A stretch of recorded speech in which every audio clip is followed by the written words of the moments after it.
On continue donc Maseret Brachot, Daf Kaftet, Amud Bet. Rabbi Eliezer Omer, Aoset Filato Keva, En Tefilato Tahanunim. C'était dans la Mishnah qu'on a étudié, où Rabbi Eliezer disait que qu'est-ce que ça veut dire, celui qui fait cette fila Keva, cette fila n'est pas des Tahanunim, n'est pas des supplications, des demandes d'Hachem. Alors, on a dit que ça veut dire Aoset Filato Keva, c'est le mot Keva, c'est quelque chose de fixe, ça veut dire de quoi fixe. Maï Keva. Amar Rabbi Yaakov Baridi, Amar Rabbi Oshaya. Kol shetfilato dome alav kemasoy. Les Rabbanan amre kol mi she'eno omra belashon tahanunim. Alors, on a ici devant nous deux opinions. Qu'est-ce que ça veut dire le mot keva?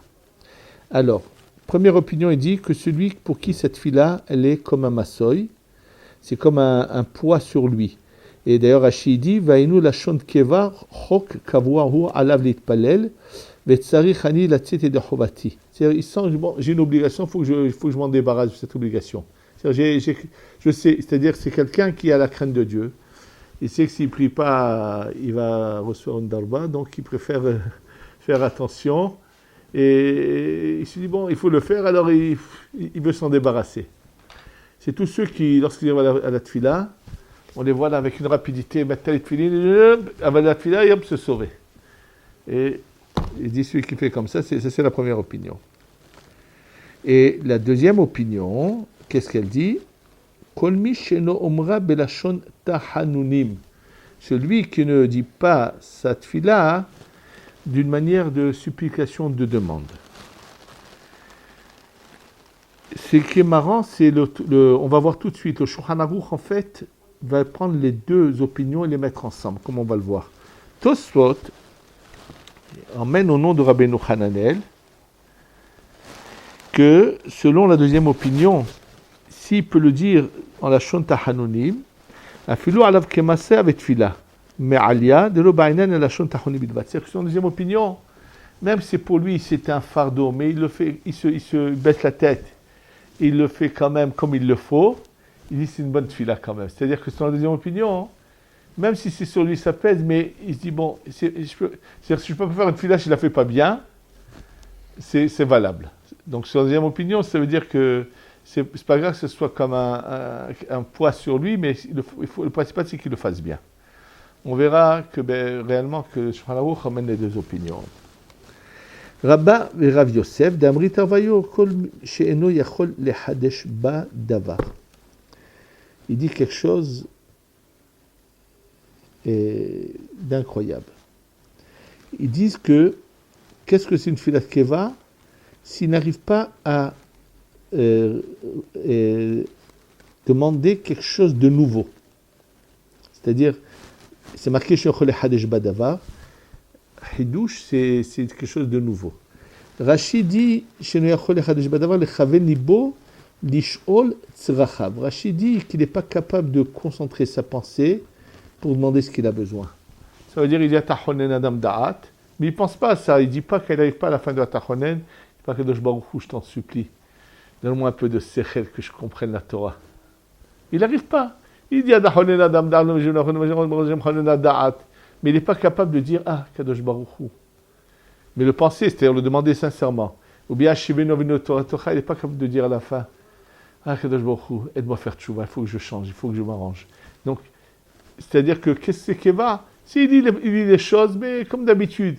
Et c'est pas un cri du cœur qui vient demander vraiment, c'est-à-dire qu'une nouvelle demande, comme si que, pas comme hier j'ai demandé, je demande aujourd'hui. Mais il y a quelque chose qui vient, qui se met à penser comme si qu'il n'a jamais demandé à Kjouchou, qu'il a envie de demander maintenant. Amara Bizira, Ana Yachilna, le Hadusheba Milta, ou Mistafina, Dilma Matridna. Il dit, Rabbi Zira, moi je peux me concentrer jusqu'à que je demande, mais j'ai peur que après je ne saurais pas revenir où j'étais. Ça c'est ce que Rashi explique. On pourrait apparemment expliquer différemment que je crains que si je suis Mechadesh, je vais tellement insister que je risque de ne pas faire les choses convenablement. Abaye Baravin Rabbi Hana Baravin d'Amrit Arvaïhu. Maintenant, Ksir Keva, tu as fait vraiment une autre direction complète dans l'explication de ce Keva. Kol She'en Mitpalel Im Dimdu Mehama. Tout celui qui ne fait pas cette fila, c'est Dimdu Mehama, c'est-à-dire qu'il ne la fait pas le matin au lever du soleil et qui ne fait pas mincha au moment de le soleil se couche. C'est-à-dire quand il voit le coucher du soleil. Apparemment, pour le matin, on sait ce que c'est le Netzahama, c'est très clair. Mais quand on réfléchit à ce qui est marqué ici, qu'il faudrait faire au moment où le soleil est en train de se coucher, c'est déjà la shkia. Qu'est-ce que ça veut dire? Qu'ils disent qu'il faut faire la tfila après la shkia. C'est ça ce qui semble, et à tel point que tout de suite après la Gemara ramène que Amar Rabbi Yochanan, ramène tout de suite. Pourquoi? D'Amar Rabbi Hiya Baraba Amar Rabbi Yochanan, Midel Palim Dimdu Mechama. Ve'amar Rabbi Zira, Maikra Yeruchem Shemesh, Ve'adorim. C'est-à-dire qu'il ramène cette opinion qui a déjà été dite, qu'il faut le matin au Netzahama et le soir au coucher du soleil. Et tout de suite, c'est marqué là, en Eretz Red, on dit une malédiction à celui qui fait mincha avec le coucher du soleil. Pourquoi? Maïtama, dilma mitrifa le shata, parce qu'il risque de perdre le moment de mincha.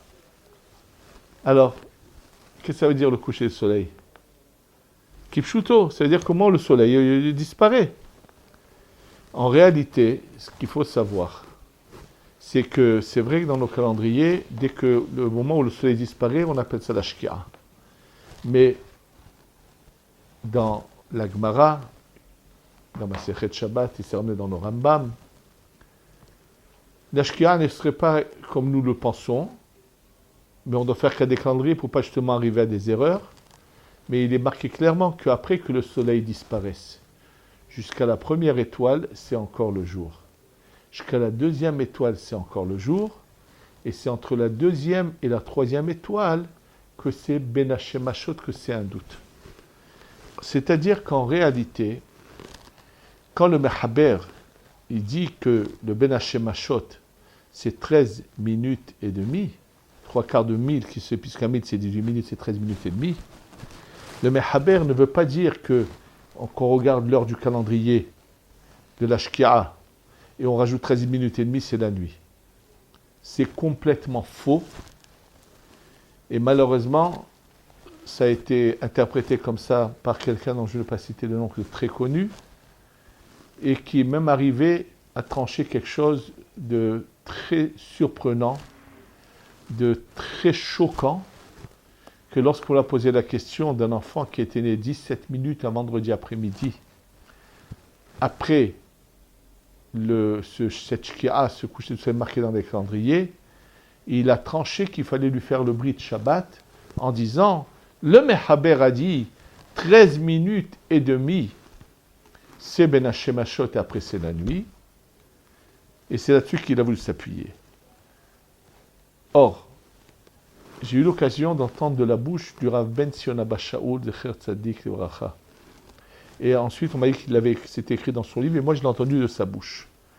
Il a dit combien de fois je suis sorti à l'extérieur, et j'ai bien fixé, je n'ai jamais vu qu'il y avait des étoiles, 3 étoiles, avant environ 27 minutes, 25 à 27 minutes après la shkia de nos calendriers.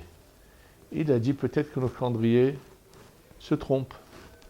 Il n'a pas voulu le dire de manière affirmative parce qu'il était fait très attention de craindre que les gens, le vendredi après-midi, fassent des travaux après l'heure de la shkia. Or, cette heure qui est marquée dans nos calendriers a été instaurée il y a assez longtemps. Selon ce que j'ai entendu, ça serait à l'époque du Gaon de Vilna et ainsi que le Bar Latania, les deux avaient instauré ça pour que les gens justement ne transgressent pas le Shabbat, étant donné que les gens étaient habitués qu'après qu'on ne voyait pas le soleil, jusqu'à 2 étoiles, c'est encore le jour, et donc on peut faire encore des travaux. Et donc, c'est pour cela que les gens pouvaient arriver à faire des erreurs. Quand ensuite on leur a fait la khumra de leur dire non, dès qu'on ne voit plus le soleil, il faut arrêter de faire des travaux, alors ça a fait naître une erreur supplémentaire qui se sont mis à attribuer que le fait qu'avant on faisait des travaux après que le soleil soit couché, c'est Rabbeinu Tam, ce qui est archi faux. Ça n'a rien à voir avec Rabbeinu Tam. Et donc, c'est de là est né vraiment plusieurs choses. Mais ce qu'il faut savoir, que lorsqu'on voit le soleil commence à se coucher, on ne voit plus le soleil, dans la Gemara c'est marqué Ahare biyat shemesh, ad kochav echad yom, ad shne kochavim yom, et le Rambam le ramène aussi. Donc ça veut dire qu'en réalité, si on voit la shkia de nos calendriers, ici en Eretz Israël, jusqu'à environ presque 12 minutes ou 13 après cette shkia, en réalité c'est le jour absolu, et le Ben Hashemashot ne commence que 12 à 13 minutes après cette shkia mentionnée dans nos calendriers, et donc en réalité, si on va 27 minutes après la shkia mentionnée dans nos calendriers, on arrive à la nuit. Et donc le Mahaber qui parle, selon la Gemara et selon le Rambam, que ce n'est pas le fait qu'on ne voit plus le rond du soleil qui décide que c'est la shkia, mais c'est qu'une fois qu'on voit 2 étoiles, alors entre 2 et 3 étoiles, c'est ça le Ben Hashemashot dont parle le Mahaber.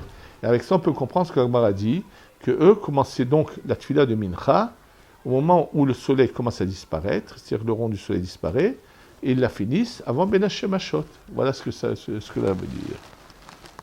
Simplement, comme on risque d'avoir un petit empêchement et de passer le temps, c'est pour ça qu'en Eretz Israël, on disait une malédiction, celui qui attendait tellement pour faire sa tefila. Continuons, la Gemara. Rabbi Yoshua Omer, Ame'aler b'makom sakana, mitpalel tefila ktsara, bechol parashat ha'ibur. Alors on va revenir à la Mishnah. Dans la Mishnah, c'était marqué Rabbi Yoshua Omer.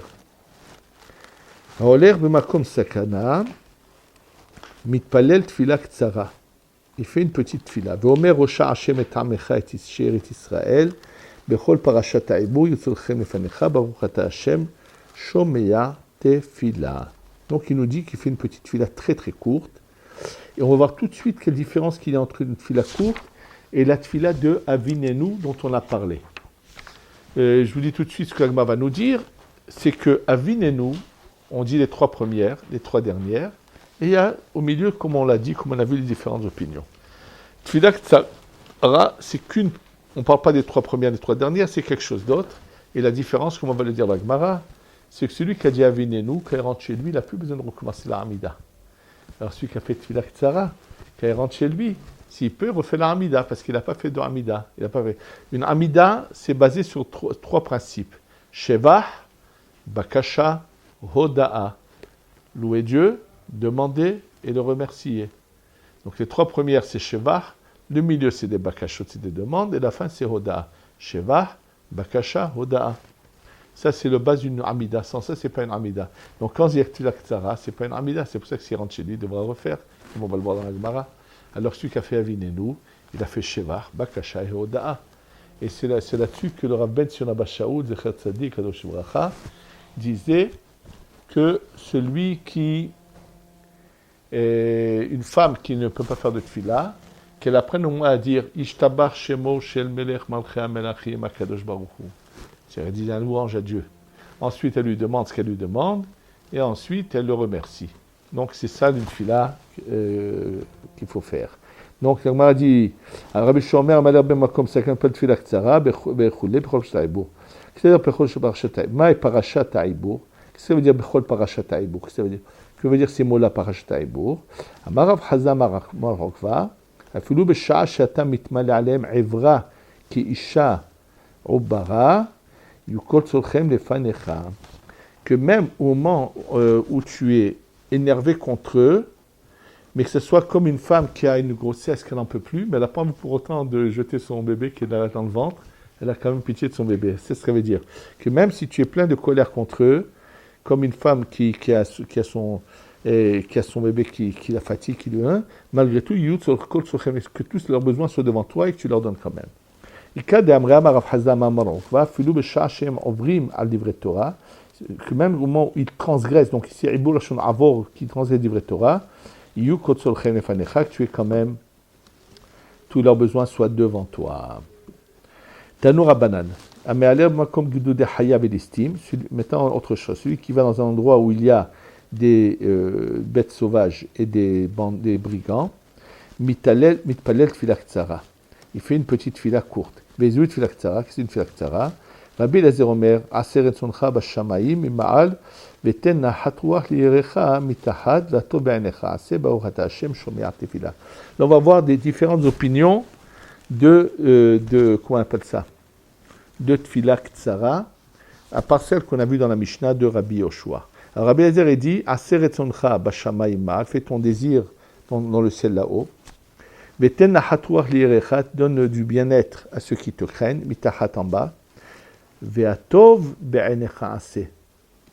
Ce qui est bon à tes yeux, fais-le, que ça veut dire. C'est-à-dire que même si on demande des fois des choses, mais peut-être qu'on se trompe dans ce qu'on demande, donc fais ce qui est bon et non pas ce que nous on a voulu demander. Ça veut dire, ce que tu vois à tes yeux qui est bon, fais-le. Et pas ce que nous paraît être bon, on ne sait pas ça ce qu'on veut. Et Baruch Ata Hashem, qui béni soit Dieu, qui écoute la tfila. Rabbi Yoshua Omer, Shemar Shavat Amecha Israël. Rabbi Yoshua dit etc. différemment.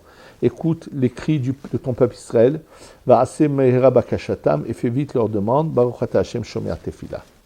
Rabbi Elazar bar Rabbi Tzadok Omer, Rabbi Tzadok Elazar dit autrement, Shema tza'akat amecha Israël, écoute le cri de ton peuple Israël, va assez mehera bakashatam, et fais vite leur demande, Baruch ata Hashem shomer tefila. Harim Omrim, Harim c'est Rabbi Meir et son Rav, Elisha ben Avouya, eux disent, Tzolcha amecha Israël merubim, les besoins de ton peuple Israël sont nombreux, Vedartam Ktsara, et leur esprit est étroit, Yeratzom lefanecha Hashem Elokenu, il se soit un désir devant toi Dieu, notre éternel, Shetiten lechol echad echad kede parnasato, donne à chacun sa parnasa, Ulchol gviya gviya, à chaque corps des mahsora ce qu'elle a besoin, Baruch ata Hashem shomer tefila. Amar Avuna, alacha ki acherim, et Ravuna dit c'est ça la tefila Ktsara, c'est comme acherim, c'est comme ça qu'il faut le dire. Amar le Eliyahu le Rav Yehuda, Ahva de Rav Sila Hassida. Il y a un avis a dit à Rav Yehuda, le frère de Rav Sila Hassida. L'otirtar ve l'otarte. Ne t'énerve jamais, tu ne fauteras pas. Si à ce que tu t'énerves, tu risques de fauter. Apprends à ne jamais t'énerver, tu ne feras pas. L'otirve ve l'otarte. Ne bois jamais trop et tu ne fauteras pas non plus. Parce que trop de boissons, trop d'alcool peut faire venir ou chata c'est la derrière. Et lorsque tu sors en chemin, himmaler bekonecha, de faire une prière à ton...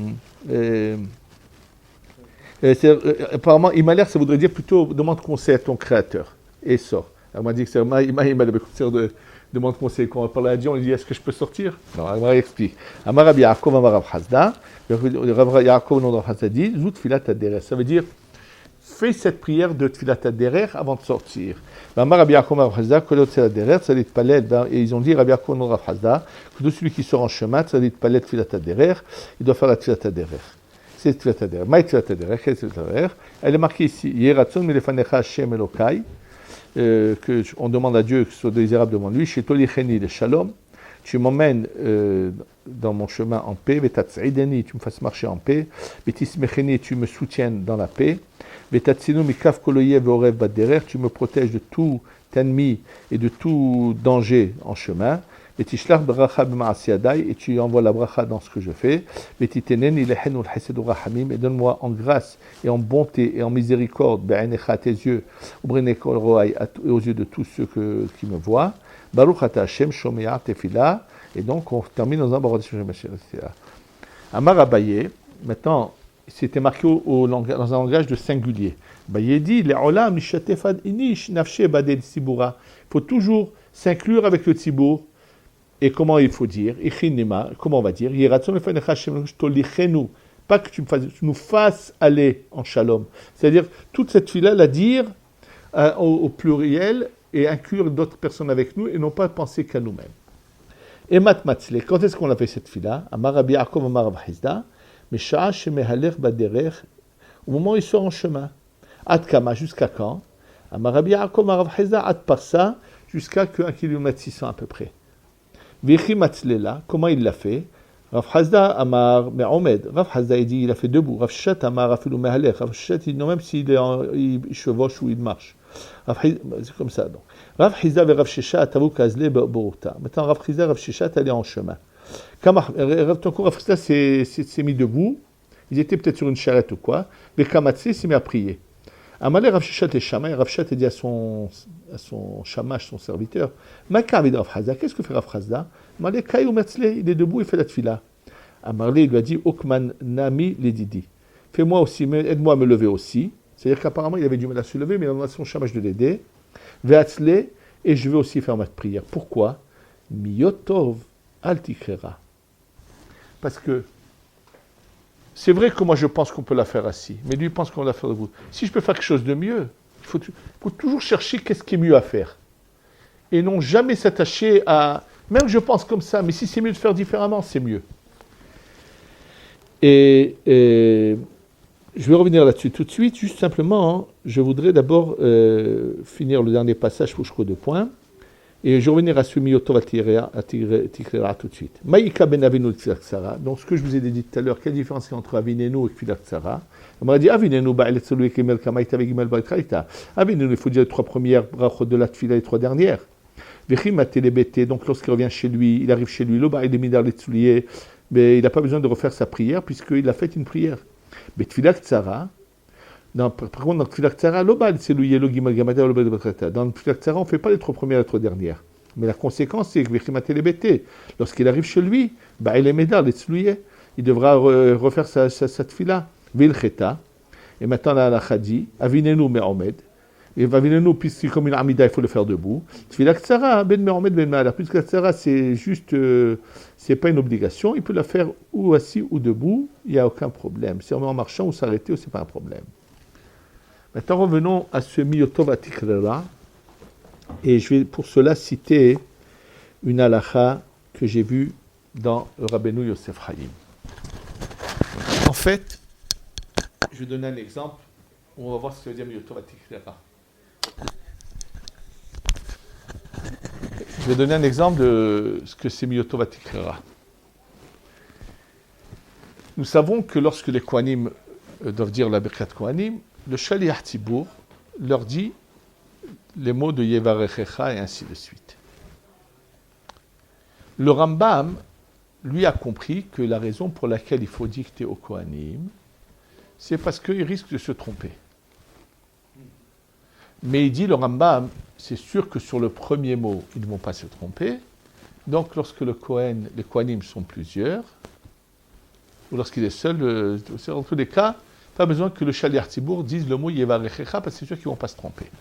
Et de là était la coutume dans certaines communautés d'Afrique du Nord de faire ainsi. C'est l'opinion du Rambam et du Tour. Or, le Ben Ish Chai ramène qu'il y a une opinion qui est tout à fait différente, celle de la Kabbalah, qui n'est pas seulement pour pas que les Kohanim ne se trompent pas du tout. On n'a pas de crainte, c'est trop psouk. Les Kohanim ne se trompent pas, Yevarechecha, Hashem Yishmechel le disent tous les jours, ils ne vont jamais se tromper.